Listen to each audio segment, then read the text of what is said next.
दोस्तों, महाभारत एक ऐसा महाकाव्य है जिसकी कथाएं सभी को याद रहती हैं।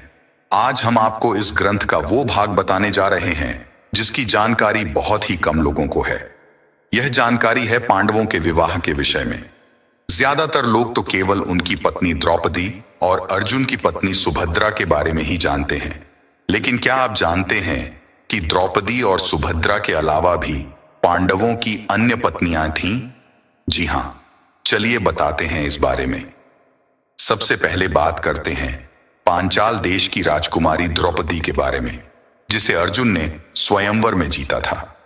लेकिन माता कुंती के आदेशानुसार द्रौपदी का विवाह सभी पांचों पांडवों से हुआ। द्रौपदी प्रत्येक वर्ष एक ही पांडव के पास रहती थी और इस एक साल के अंतराल में ही उसने पांडव पंचपुत्रों को जन्म दिया। युधिष्ठिर के पुत्र प्रतिविंध्य, भीम के पुत्र सुतसोम, अर्जुन के पुत्र श्रुतकर्मा, नकुल के पुत्र शतानीक और सहदेव के पुत्र श्रुतसेन थे। अब आपको पांडवों की अन्य पत्नियों के बारे में बताते हैं। युधिष्ठिर की दूसरी पत्नी का नाम देविका था, जिनसे उन्हें यौधेय नामक पुत्र प्राप्त हुआ। अर्जुन की पत्नी सुभद्रा भगवान श्री कृष्ण की बहन थी और उनसे अभिमन्यु का जन्म हुआ। अर्जुन की तीसरी पत्नी उलूपी एक नाग कन्या थी, जिनसे इरावान का जन्म हुआ। मणिपुर की राजकुमारी चित्रांगदा से अर्जुन का विवाह हुआ, जिससे बभ्रुवाहन का जन्म हुआ। भीम की पत्नी हिडिंबा से घटोत्कच का जन्म हुआ।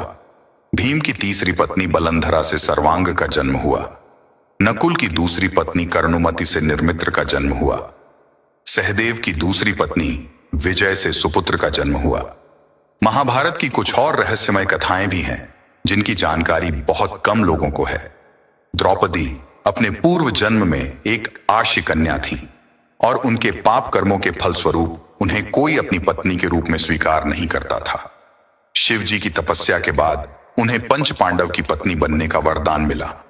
श्री कृष्ण और अर्जुन अपने पूर्व जन्म में नर और नारायण थे और उन्होंने दानव दामोदर का वध किया था। कर्ण ही पिछले जन्म में दानव दामोदर थे। श्री कृष्ण की एक और बहन एकांगा थी, जो नंद बाबा और यशोदा की पुत्री थीं। आचार्य द्रोणाचार्य का जन्म महर्षि भारद्वाज और एक अप्सरा से हुआ था। भीष्म पितामह अपने पूर्व जन्म में वसु थे और आशी वशिष्ठ की गौ चोरी करने के कारण उन्हें धरती पर जन्म लेने का श्राप मिला था। अभिमन्यु अपने पिछले जन्म में राक्षस कालवंत थे। एकलव्य ने रुक्मिणी हरण के समय जरासंध की ओर से युद्ध किया और श्री कृष्ण द्वारा वीरगति को प्राप्त हुए थे। तो मित्रों, आपने जाना कि पांडवों ने कितनी शादियां की थीं, उनकी पत्नियां और बच्चे कौन कौन थे, और महाभारत की कुछ अनसुनी कथाएं। यदि आपको पहले से किसी बात की जानकारी थी तो हमें नीचे कमेंट करके जरूर बताएं। अगर यह वीडियो पसंद आई हो तो इसे लाइक और शेयर जरूर करें। अगर आपने हमारे चैनल को सब्सक्राइब नहीं किया है तो जरूर करें।